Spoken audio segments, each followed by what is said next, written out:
We'll call this 2020 a review.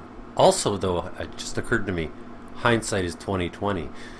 And I was about to say that a lot of what's going on, you don't realize it until it's over. So it's historians who write about it. And this even works with art where, Mozart was not culture defining in terms of music during the time he was alive. He was somewhat obscure. But when we write about what was going on in 1780s, we read all about Mozart. We don't read about the guys that were big during the time who affected the culture at the time. I haven't been making any YouTube videos because I pretty much repeat the same things, although I think they do bear repeating. Also, I don't really like the YouTube algorithm.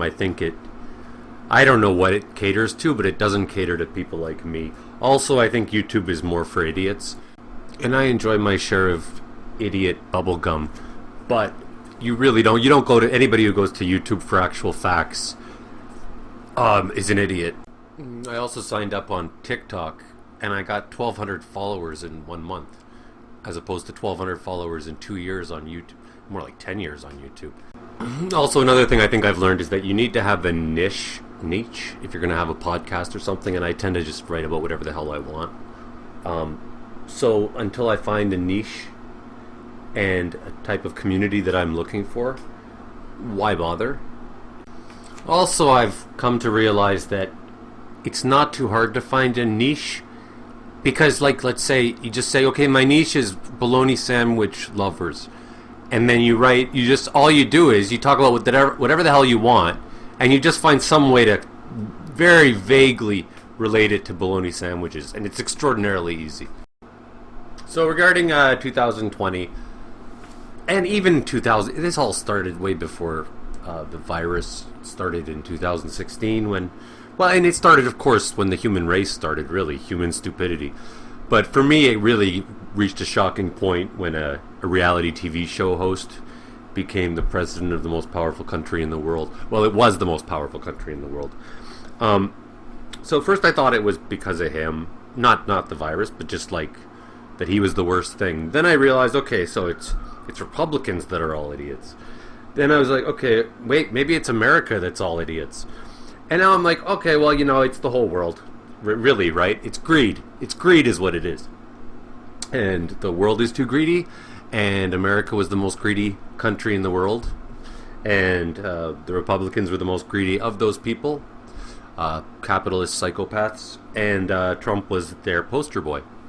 I also came to realize that a lot about America, because I've spent every summer in Florida. I'll never go there again. But I realized that when you live in a country where you think you're the most important country and you're the best country in the world, and that's all you tell yourself all the time, without even really thinking or trying too hard at being the best, you're going to think that your president is the most amazing guy in the world. So I think there's a level of pride that is a bit extraordinarily unhealthy, and it causes the members of that society to defend their poster boy beyond reason. And I'm at first apprehensive about bashing Americans because I know how seriously they take themselves, but then I realize, wait a minute, that's why they're in this mess. Maybe they should allow themselves to be mocked and have a sense of humor. I mean, you think I give a shit when people mock Canada or Italy? No, I don't. Who gives a shit? And before you think I'm into all the cancel culture crap and I'm a big left wing, no, I think that if I want to write a misogynistic, homophobic, racist book, I would damn well will do that because I don't believe art should be censored. I would say one of my overarching thoughts of 2020 was, how stupid can these people be to not understand why you should wear masks, to not trust science when scientists have spent their whole lives studying very particular subjects. Would you tell a carpenter he doesn't know what he's doing? You probably would. When he spent his whole life building a staircase, you're going to tell him he's doing it wrong. There was one douche in, wouldn't you know it, in the States who was at some biker rally, and he goes, in regards to wearing masks, he goes, I'll take my chances. This is back in June or something of stuff last year, and I'm like, no, you're not taking your chances. You're not a tough guy. You're taking my chances, and that little old lady's chances over there, and that little child's future over there. You're taking his chances, okay? Do you understand the concept of other people? And I've come to realize I think they do understand the concept of other people. I don't think they're all psychopaths, these anti-masker, anti-science people. I mean, they are stupid as hell. It's extraordinarily stupid. They probably would lose a chess game against a Neanderthal. But what is also at play, I've only realized in the last month, is that I think COVID broke the brains of weak people, stupid people. So the average person thinks inside the box. They think, oh, I believe what I've been raised to believe about how if you go to college and you get a job and you do what you're told, everything will work out and you'll have a nice house one day. They live in this little bubble where they actually believe what society's told them their whole lives, which is pretty hilarious to me. And it's just, it fucks with their sanity to think, wait a minute, the world doesn't know what it's doing. Wait a minute, capitalism won't solve everything. Wait a minute, money doesn't solve everything.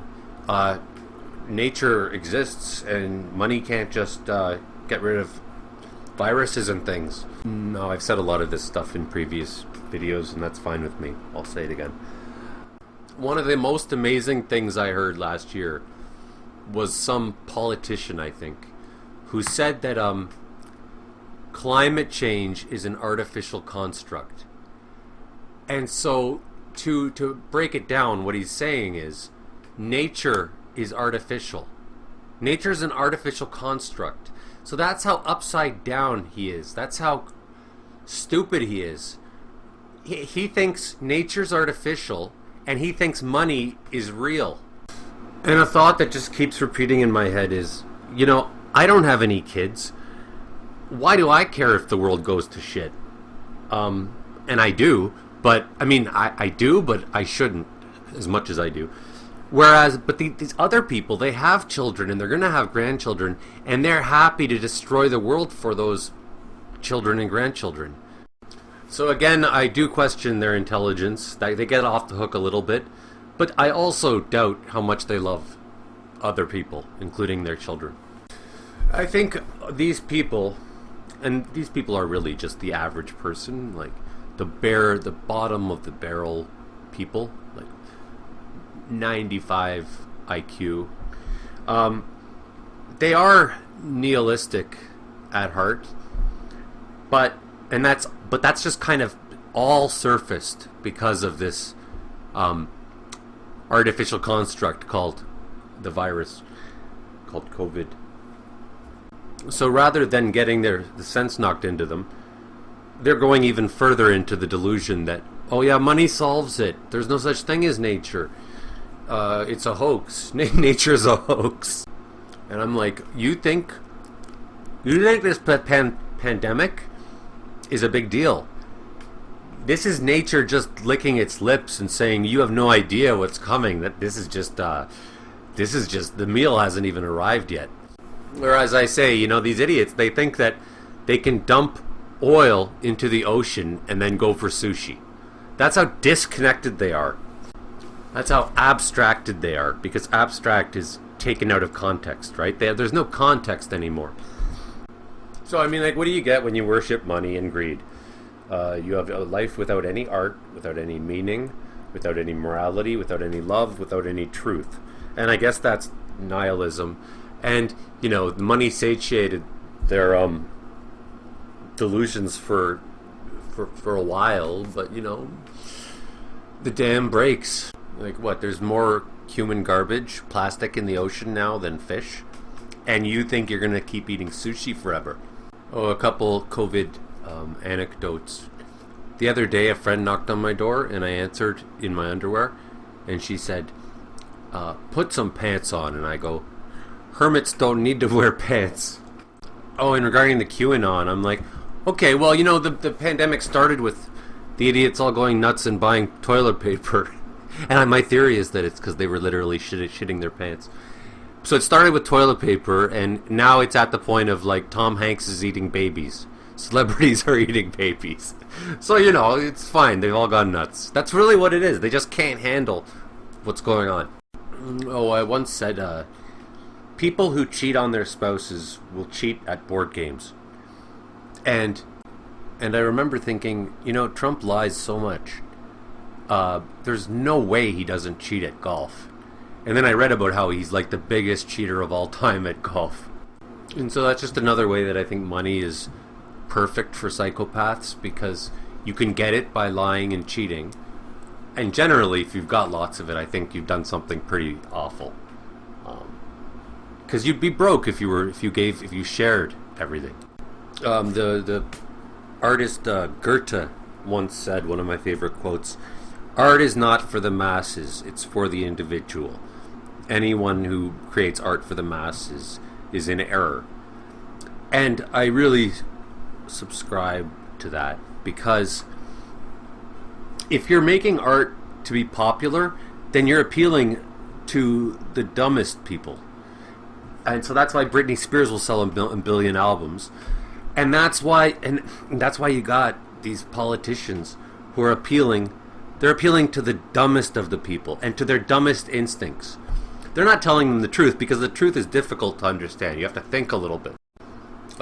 Before the philosopher Socrates came along, this is one of my core beliefs that I learned from, is that before Socrates came along, there were these people called sophists, and they believed that there was no such thing as truth, and all they cared about was rhetoric, which was like proving that you're right. And so they would flip-flop, and Socrates comes along and he goes, no, there is truth, and therefore you have to be pursuing truth in order to argue successfully. Like, basically you have to have logic. And so, I was able to answer that age-old question, do liars know they're lying? And the answer I found was, they're not lying, because in order to lie, you have to believe in truth in the first place. So that's why they would pass a lie detector test.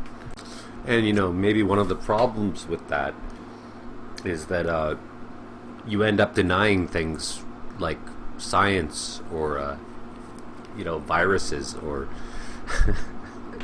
that when you do something destructive, it's bad. And then it comes back and it haunts you and it destroys your life. Sooner or later, inevitably. So my positive thought comes from a belief that we're at a tipping point where we either destroy ourselves or we learn and we start valuing things. I think that the artificial construct that is money is very, very primitive and not necessary anymore. It was necessary when we lived in caves and we had to trade. I would trade a stick for a piece of for a potato. That's what money was supposed to be about, was trading things. People aren't trading anymore, they're hoarding. And aren't we a little bit more evolved than that? Aren't we able to share yet? So if we're not, we go extinct, and if we are, then we're at a major, exciting, amazing time, because life's about to get better for everybody. But as I've said before, I've got no dogs in this fight. I have no children. So if it's the end of the world, it's great for me, because I get to live to see the end of the world.